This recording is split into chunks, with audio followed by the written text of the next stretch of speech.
We're gonna pack the Elgato Flex Arm Small.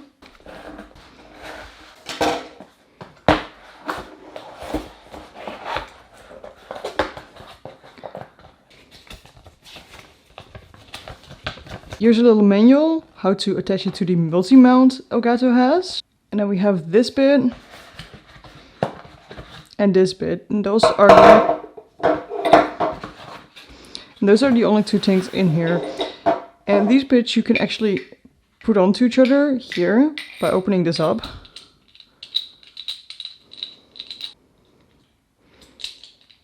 And then closing it again. And now it's on here. We can loosen it a little bit to change the position. We can also attach something here.